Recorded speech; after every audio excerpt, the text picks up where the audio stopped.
ये कहें कि बहुत कम से कम निष्ठाओं में आप वैष्णव धर्म को परिभाषित करें तो वैष्णव धर्म में प्रधान 3 निष्ठाएं।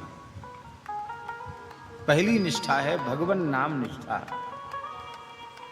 ये प्रथम निष्ठा है नाम निष्ठा। नाम साधन की तुलना किसी भी साधन से करना नामापराध।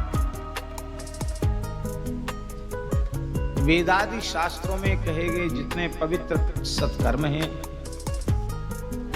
उनका हजारों बार सविधि अनुष्ठान किया जाए, उससे जन्य जो पुण्य होगा और एक बार श्री राम नाम हरि नाम भगवान नाम के उच्चारण का जो पुण्य होगा वह पुण्य उस पुण्य की 16वें अंश की बराबरी भी संपूर्ण शुभ कर्म एक साथ हजारों बार सविधि किए जाने पर भी नहीं कर सकते। नाम सर्वोपरि है। नाम की तुलना किसी साधन से नहीं करनी और करेंगे भी क्यों। ब्रह्म राम ते नाम बड़, ब्रह्म राम ते नाम बड़, वरदायक वरदान, रामचरित शतकोटि मह, लिय महेश जिय जान। भगवान नाम सर्वोपरि। विनय पत्रिका में तो गोस्वामी जी ने कितनी विलक्षण बात कही है। बोले जिसको राम जी से भी अधिक उनके नाम में प्रेम है वही ईमानदारी से भक्त कहलाने के योग्य है। गोस्वामी जी ठाकुर जी प्रकट होकर के वैष्णव के सामने प्रस्ताव करें, देखो एक तो हमें, एक हमारा नाम है, एक का चुनाव कर लो, एक रहेगा तुम्हारे पास। हमको रखना चाहते हो कि हमारे नाम को? तो चतुर्भक्त होगा तो यही कहेगा प्रभु आप तो सर्वतंत्र स्वतंत्र हैं, जहां आपको घूमने फिरने की इच्छा हो घूमो फिरो, सबको आनंद दो, सब पर कृपा करो। हमारे ऊपर तो बस इतनी कृपा कर दीजिए कि आपका पवित्र नाम हमारे अंतःकरण में प्रतिष्ठित हो जाए, हमारे मन में, हमारी जिह्वा पर आपका पवित्र नाम प्रतिष्ठित हो।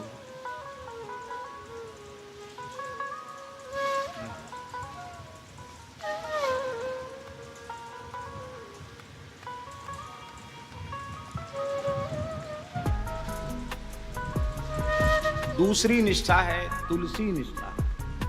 वैष्णव धर्म तुलसी का अतिशय आदर करना, तुलसी का नित्य पूजन करना, तुलसी में नित्य जल चढ़ाना, संध्या काल में तुलसी के निकट दीपदान करना। तुलसी की भी नवधा भक्ति का वर्णन है।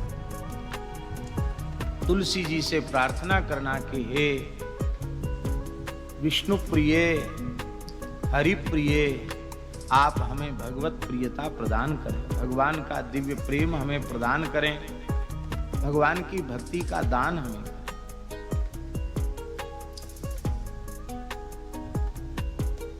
तीसरी निष्ठा है एकादशी व्रत निष्ठा।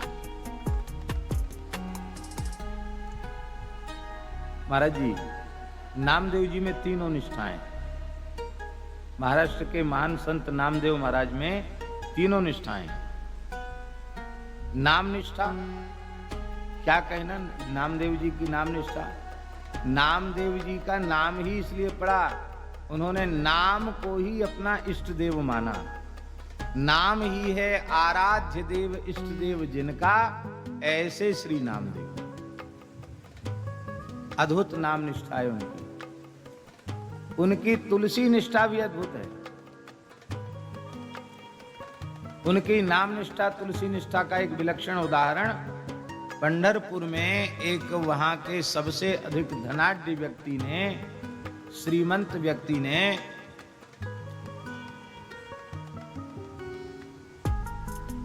बहुत विराट उत्सव किया। उसमें सर्वस्व दान की घोषणा की, बहुत दान किया, स्वर्ण दान, अन्नदान, गोदान, धन दान। तो लोगों ने कहा महाराज इतना बड़ा काम कर रहे हो, पंढरपुर के एक वैष्णव भक्त हैं, नामदेव महाराज हैं तो गृहस्थ लेकिन महान भक्त हैं वो, उनके यहाँ साधु सेवा होती है, गौ सेवा होती है, उत्सव होते रहते हैं, तो आपके धन का उत्तम उपयोग होगा, आप उनको भी कुछ धन जरूर दें। तो उन्होंने संदेश भेजा। नामदेव जी ने कहा न तो हम साधु हैं और न हम ब्राह्मण हैं, तो हम दान के पात्र नहीं, हमको नहीं चाहिए। हम तो जो कुछ अपने परिश्रम से करते उसी से सेवा करते हैं। लेकिन जब बार बार आग्रह बढ़ता चला गया तो नामदेव जी ने सोचा बेचारा दुखी होगा तो जाना चाहिए। नामदेव जी पहुंच गए। उसने कहा महाराज ले लो, कुछ जो आप कह दोगे सो ही आपको देंगे, क्यों आप तो बड़े त्यागी हैं, आपके मन में धन का लालच नहीं है, आप ही सच्चे पात्र हैं, आप जो कह दोगे सो हम देंगे, आप बोलिए। तो उन्होंने कहा कि जिस वस्तु में करोड़ों बीमारियां भरी हैं, रोग भरे हैं, उसको हम लेकर करेंगे क्या? जामे भरे कोटि रोग हैं, करोड़ों रोग धन में बढ़े हुए हैं, सारी बीमारियां धन की हैं, हम इसको लेकर क्या करें? नहीं महाराज, आप हमारे यहाँ आने के बाद बिना लिए चले जाएंगे तो इससे तो हमारी भी बहुत बेइज्जती होगी, बदनामी होगी। आप तो महात्मा हैं, आपको क्या है? तो हमारी बड़ी बदनामी होगी, इतने बड़े आदमी के यहाँ जाके कुछ नहीं, खाली हाथ चले आए।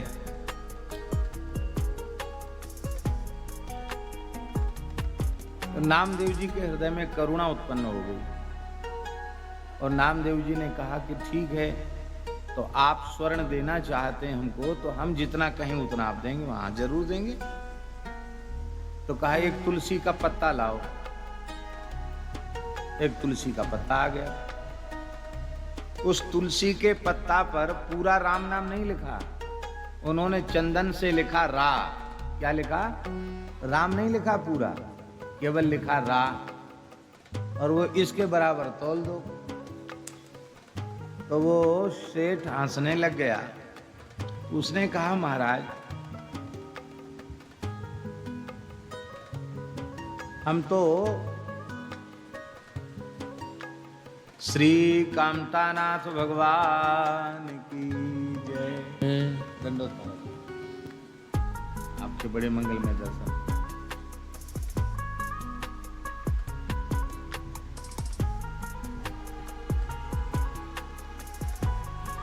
तो महाराज इतना कम जो उदार दाता 10-20 मन सोना दे सकता है, उसको आप एक तुलसी के पत्ता पर, इसके बराबर क्या, रत्ती भर भी नहीं चढ़ेगा इस पर। तो नामदेव जी बोले हमको तो इतना ही दे दो। तो उसी हिसाब से छोटा सा तराजू एक छोटे से पड़ले पर रखा, आधा राम नाम लिखा हुआ तुलसी के दल पर, और एक तरफ उसने उदारता दिखाते हुए 2-4 तोला सोना रख दिया। पर आश्चर्य की बात है, तुलसी का पत्ता तो जमीन ही नहीं छोड़ता, पड़ले वाला। दूसरा तराजू बदला और सोना रखा।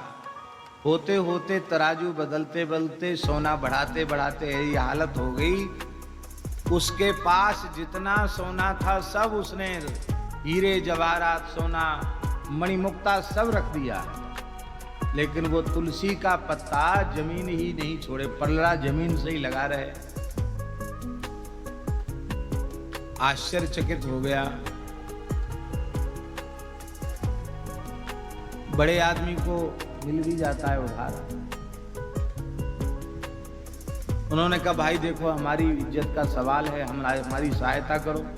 नाते रिश्तेदार भी बड़े धनाढ़ थे, उन्होंने भी अपना अपना हिसाब किताब लिख करके धन रखा, लेकिन फिर भी कोई बराबरी नहीं।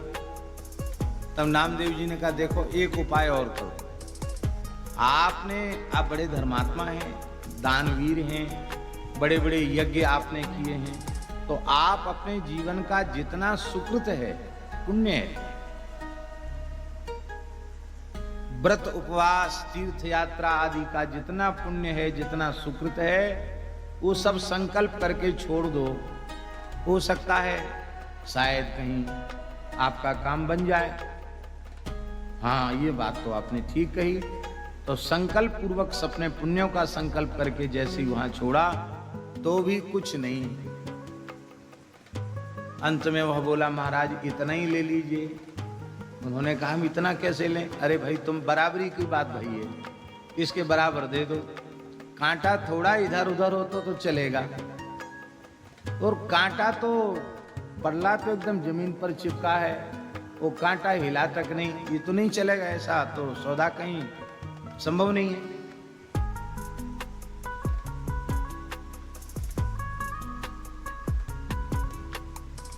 तब आपने कहा हमें किसी वस्तु की आवश्यकता नहीं है, आप इस धन को जिसको देना चाहें उसको दे दें। हम तो यही आपको समझाना चाहते हैं कि भगत जी ये सब तो जीवन भर आपने कर लिया, लेकिन अब शेष जीवन श्री तुलसी की आराधना में और श्री नाम महाराज के लिए अपना समर्पित करो। आधे राम नाम की बराबरी तुम्हारे सारे सुकृत एक साथ मिलकर नहीं कर सके, सारा धन मिलकर नहीं कर सका। अरे तुम्हारी क्या चले, त्रिलोकी का सुकृत और त्रिलोकी का वैभव भी वह आधे राम नाम की बराबरी नहीं कर सकता। और आपने तुलसी दल अपने मुख में पधराया और नाचने लगे, राम कृष्ण हरि जय जय राम कृष्ण हरि जय जय राम कृष्ण हरि, कीर्तन करने।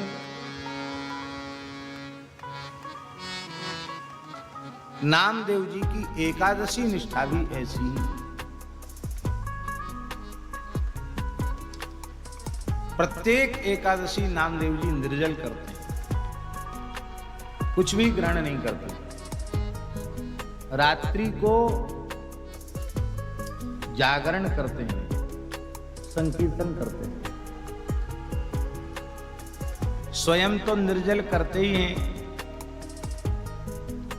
परिवार में भी लोग कुछ ग्रहण नहीं करते हैं, और उस दिन किसी को भिक्षा भी नहीं देते हैं, अन्न नहीं देते किसी को भिक्षा में। ज्यादा कोई भूखा आ जाए तो दूध ले लो, फल ले लो, अन्न नहीं देते, न खाते न किसी को देते। तो उनकी व्रत निष्ठा की परीक्षा के लिए स्वयं पंढरीनाथ भगवान वृद्ध ब्राह्मण के रूप में आए और लाठी टेकते हुए आए, आकर के नामदेव जी के द्वार पर ही लुढ़क गए। नामदेव जी ने दौड़कर ब्राह्मण देवता को हाथ से पकड़ के उठाए बिठाए। महाराज क्या हुआ? अरे बोले पता नहीं कितने दिन हो गए अन्न भीतर गया नहीं है, तो अन्न के बिना प्राण ही निकल रहे हैं, भूख के मारे जान निकल रही है, कुछ लाओ। तो आपने कहा कि अवश्य आपको हम देते, लेकिन आज तो आपको हम कुछ दे नहीं सकते, आप प्रेम से विराजें। कल द्वादशी को आपको पारायण करा के तब हम फिर प्रसाद पाएंगे, हम भी पारायण करेंगे, हमारी आज एकादशी है। तो ब्राह्मण वेशधारी भगवान बोले, अरे भाई तुम कल कहते हो अन्न देने की बात, और हम तो इतने भूखे हैं कि हम तो प्रतीक्षा नहीं कर सकते, हम तो मर ही जाएंगे, हमारा तो प्राणांत हो जाएगा।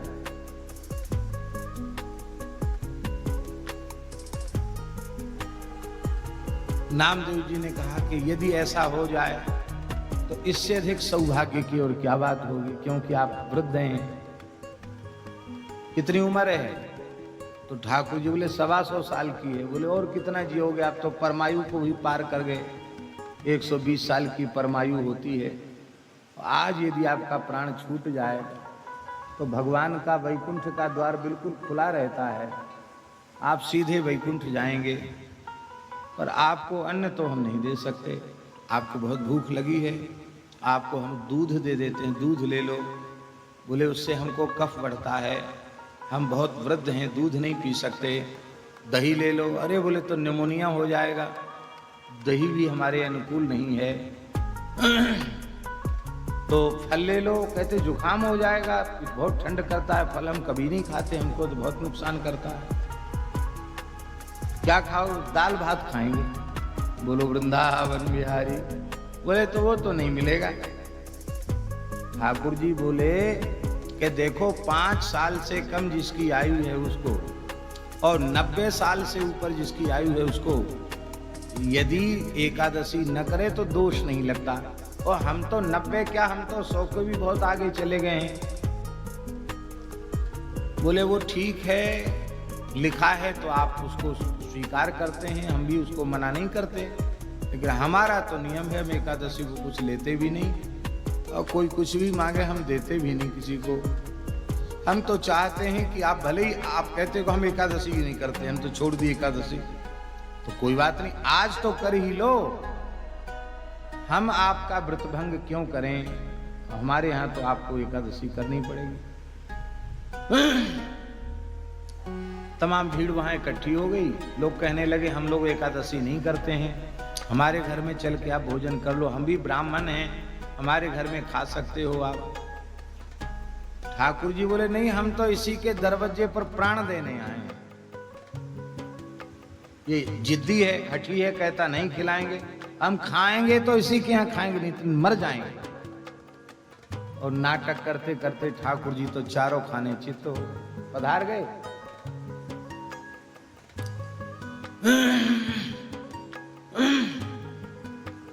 लोगों ने नामदेव जी को खरी खोटी सुनाना आरंभ कर दिया और कहा कि बड़ा भारी भक्त बनता है, ब्रह्म हत्या लग गई इसके ऊपर, बताओ कितना तपस्वी भूखा ब्राह्मण, दया का पात्र था, बड़ा भारी भगत बनता है, ब्राह्मण मर गया, इसको ब्रह्म हत्या लगी, इसका सब बहिष्कार करेंगे, समाज से बाहर करेंगे इसको, इसका हुक्का पानी सब बंद करो, अब इसके कोई कुआं पे पानी नहीं भर सकता, इससे ब्रह्म हत्या इसको लगी है। बोले हमने तुम्हारा त्याग कर दिया, तुम हत्यारे हो कह के चले। नामदेव जी कुछ नहीं बोले, बोले भगवान के विधान सब मंगलमय है, जैसी भगवान की इच्छा, हमें भले पाप लग गया हो पर ब्राह्मण तो आज भगवान के धाम को चला गया, इतना तो संतोष है। दिन भर व्रत किया, रात्रि में जागरण किया, ब्राह्मण का शरीर पड़ा हुआ है और प्रेम से परिवार सहित कीर्तन किया, जागरण किया।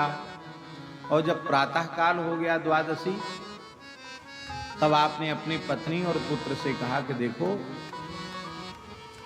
अब इस शरीर को ब्रह्म हत्या लग गई, अब ये पंढरीनाथ जी के दर्शन के योग्य तो रहा नहीं और सबने बहिष्कार भी कर दिया है, तो क्या अपनी एकादशी तो हो ही गई, तो हमको अनुमति दो, हम तो अब अग्नि प्रवेश करेंगे। पत्नी ने कहा हम भी करेंगे, पुत्र ने कहा हम भी करेंगे, तो ठीक है सब लोग चलो अग्नि में जीवित ही जल जाओ। तो खूब लकड़ी कंडा इकट्ठा करके बड़ी चिता बनाई और ब्राह्मण देवता के शरीर को पधरा दिया उस पर, और फिर खुद बैठना चाहते थे परिवार सहित, तो पहले अग्नि लगाई, जैसे ही अग्नि लगाई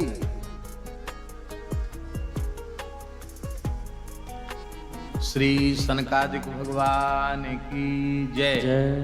जैसे ही अग्नि लगाई महाराज जी, ठाकुर जी को नेक आंच लगी होगी, तो ठाकुर जी के शरीर में हलचल आई, वो तुरंत चिता से उतरे और नामदेव जी का हाथ पकड़ के और खींच लिया बाहर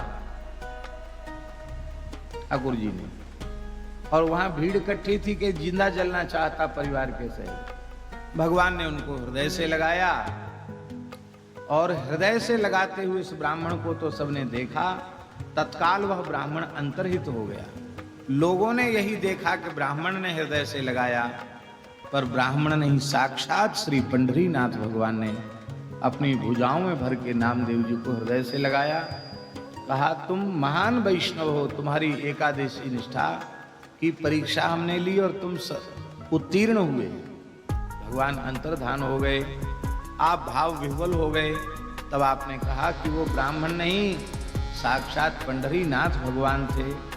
तो वहां लोग जितने थे सबने नामदेव जी जिस निष्ठा से व्रत करते हैं उसी निष्ठा से व्रत करने